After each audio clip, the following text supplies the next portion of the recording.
مشرق وسطی میں امن کے لیے پاکستان کی کوششیں جاری۔ وزیر داخلہ محسن نقوی کچھ دیر میں تہران روانہ ہوں گے۔ وزیر داخلہ کی وزیر اعظم شہباز شریف سے ملاقات۔ وزیر اعظم نے مذاکرات کے حوالے سے خصوصی ہدایات دیں۔ وزیر داخلہ ایرانی سپریم لیڈر کے لیے فیلڈ مارشل کا پیغام لے کر جا رہے ہیں۔ ملاقات میں مشرق وسطی کی صورتحال پر بات چیت ہوگی۔ امریکہ ایران MOU کے حوالے سے بھی بات چیت ہوگی۔ ایرانی منجمد فنڈز کے حوالے سے بھی گفتگو ہوگی۔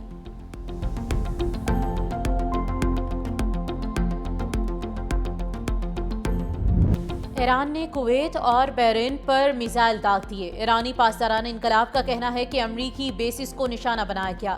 آبنائے ہرمز پر امریکہ اور ایران کے ایک دوسرے کے آمنے سامنے۔ پاسداران انقلاب کا کہنا ہے کہ امریکی حملے کے جواب میں حملہ کیا گیا۔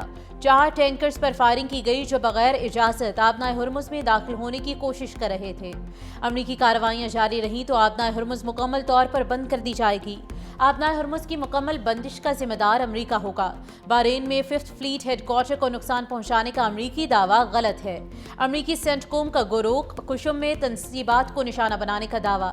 کہا ایران نے 7 میزائل داغے، 6 روک لیے گئے، 7واں ہدف تک نہ پہنچ سکا۔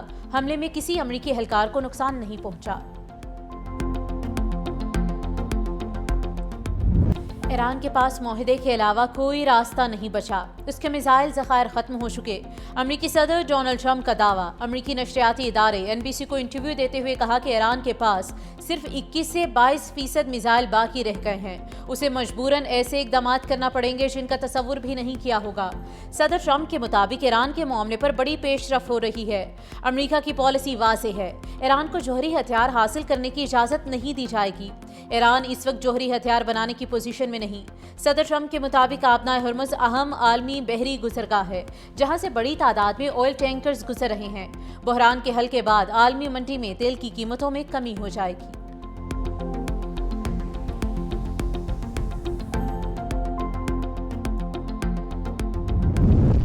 سعودی عرب کی بحرین اور کویت پر ایرانی حملے کی مذمت۔ سعودی وزارت خارجہ نے کہا کہ ایرانی حملے علاقائی اور بین الاقوامی سلامتی کے لیے خطرہ ہیں۔ ایران کے مسلسل حملوں کا مطلب مزید کشیدگی ہے۔ ایرانی حملے امن کی بحالی کے لیے کی جانے والی عالمی کوششوں کو نقصان پہنچا رہے ہیں۔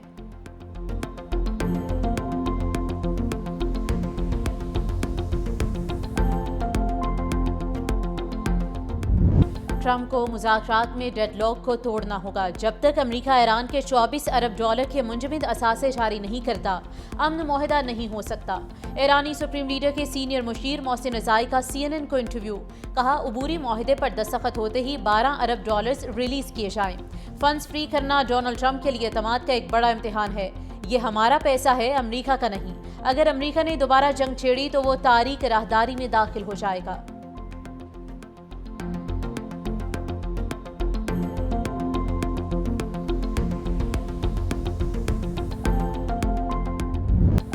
بجٹ پر حکومت اور پیپلز پارٹی کے درمیان آج پھر بیٹھک۔ صدر کی سربراہی میں پیپلز پارٹی کا وفد ملاقات کرے گا۔ وفد میں بلاول بھٹو زرداری، وزیر اعلیٰ سندھ نوید قمر اور شہری رحمان شامل ہیں۔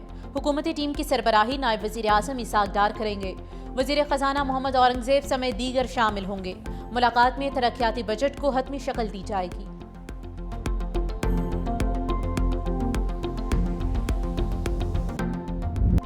جموں کشمیر جوائنٹ عوامی ایکشن کمیٹی کالعدم تنظیم قرار، نوٹیفیکیشن جاری۔ Jammu Kashmir action committee, joint عوامی ایکشن کمیٹی اور عوامی ایکشن کمیٹی کے ناموں سے کام کرنے والی تنظیم کو فرسٹ شیڈول میں شامل کر دیا گیا ہے۔ محکمہ داخلہ آزاد کشمیر کے مطابق تنظیم کو آزاد جموں کشمیر انسداد دہشت گردی ایکٹ 2014 کے تحت کالعدم قرار دیا گیا ہے۔ نوٹیفیکیشن کے مطابق صدر آزاد جموں کشمیر نے تنظیم کو پرسکرائبڈ آرگنائزیشن قرار دینے کی منظوری دے دی۔ حکومت آزاد کشمیر کے مطابق تنظیم کے خلاف امن و سلامتی کو نقصان پہنچانے کے معقول شواہد موجود ہیں۔ تنظیم ریاست میں انتشار پیدا کرنے میں ملوث پائی گئی۔ محکمہ داخلہ آزاد کشمیر نے ایکشن کمیٹی کے تمام متبادل نام بھی نوٹیفیکیشن میں شامل کر دیے۔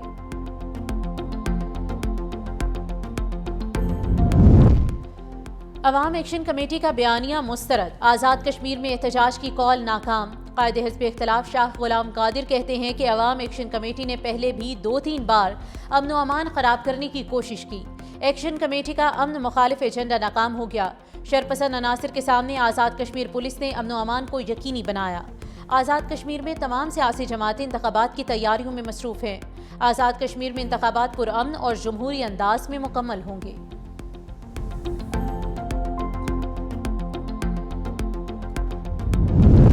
گلگت بلتستان میں انتخابی دنگل کل ہوگا۔ 24 نشستوں کے لیے پولنگ ہوگی۔ 8 خواتین سمیت 396 امیدوار میدان میں ہیں۔ 9,50,000 سے زائد ووٹرز اپنے حق رائے دہی استعمال کریں گے۔ ریٹرننگ آفیسرز نے سامان پریزائڈنگ آفیسرز کے حوالے کر دیا۔ پولنگ کل صبح 8 بجے شروع ہوگی۔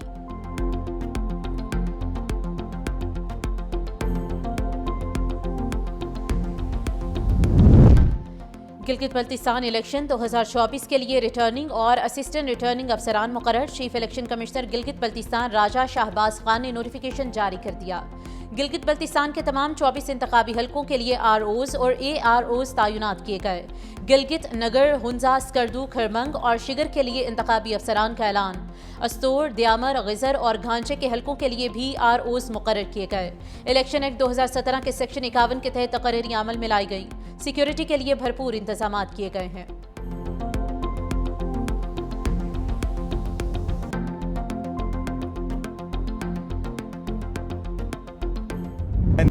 پیپلز پارٹی گلگت بلتستان میں کلین سویپ کرے گی۔ بلاول بھٹو نے بھرپور انتخابی مہم چلائی۔ مسلم لیگ نون کے جلسے کم اور کورنر میٹنگ زیادہ دکھائی دے رہی تھی۔ سینئر صوبائی وزیر شرجیل انعام میمن کہتے ہیں کہ کیپٹن ریٹائرڈ صفدر کی کسی بات کا جواب نہیں دوں گا، اس کی کوئی سیاسی حیثیت نہیں۔ وفاقی وزراء کی گلگت بلتستان میں موجودگی پر تشویش ہے۔ شرجیل انعام میمن نے مزید کہا کہ دنیا کا سب سے بڑا ہاؤسنگ منصوبہ سندھ میں ہے۔ دنیا کے کسی ملک میں 21 لاکھ گھر مفت بنانے کا منصوبہ نہیں۔ کراچی پورے پاکستان کا روزگار کا بوجھ اٹھاتا ہے۔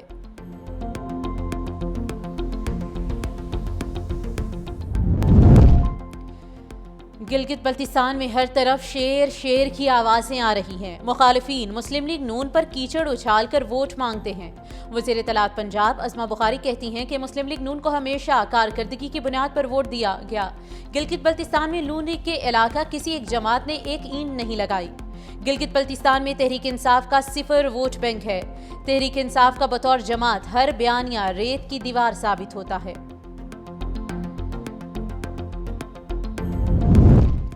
پاکستان نے گلگت بلتستان انتخابات پر بھارت کے بیانات مسترد کر دیے۔ ترجمان دفتر خارجہ کے مطابق بھارتی الزامات بے بنیاد، گمراہ کن اور من گھڑت پروپیگنڈے کا حصہ ہیں۔ بھارت حقائق کو مسخ کر کے دنیا کو گمراہ کرنے کی کوشش کر رہا ہے۔ جموں کشمیر بین الاقوامی سطح پر تسلیم شدہ متنازع علاقہ ہے۔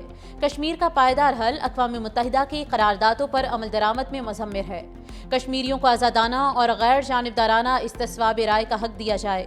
بھارت گلگت بلتستان سے متعلق بے بنیاد دعووں کے ذریعے اصل حقائق سے توجہ ہٹانا چاہتا ہے۔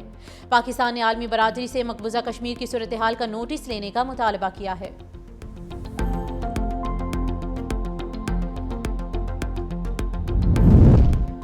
حکومت کا شفاف اور کاروبار دوست ماحول فراہم کرنے کے عزم کا اعادہ۔ اسحاق ڈار کی زیر صدارت سرمایہ کاری کے فروغ سے متعلق اہم اجلاس۔ براہ راست غیر ملکی سرمایہ کاری کے بہاؤ میں اضافے کے اقدامات پر غور۔ سرمایہ کاری کے ماحول کو بہتر اور مضبوط بنانے پر تفصیلی بریفنگ۔ نشکاری ایجنڈے کی پیش رفت اور ادارہ جاتی ہم آہنگی بڑھانے پر تبادلہ خیال۔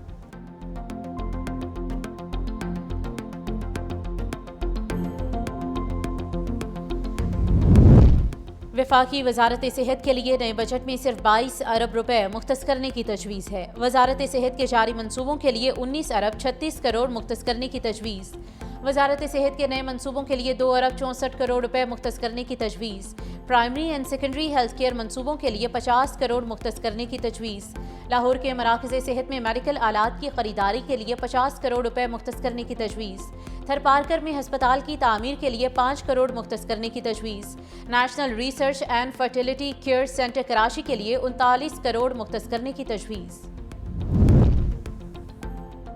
فائنانس بل میں اسٹیشنری پر سیلز ٹیکس 10 سے بڑھا کر 18% کرنے پر غور۔ IMF نے اسٹیشنری پر 10% سیل ٹیکس کی رعایت ختم کرنے کا مطالبہ کیا۔ 1 جولائی سے کاپیاں، رجسٹر، قلم، پنسل اور دیگر تعلیمی اور دفتری سامان کی قیمتیں بڑھنے کا خدشہ۔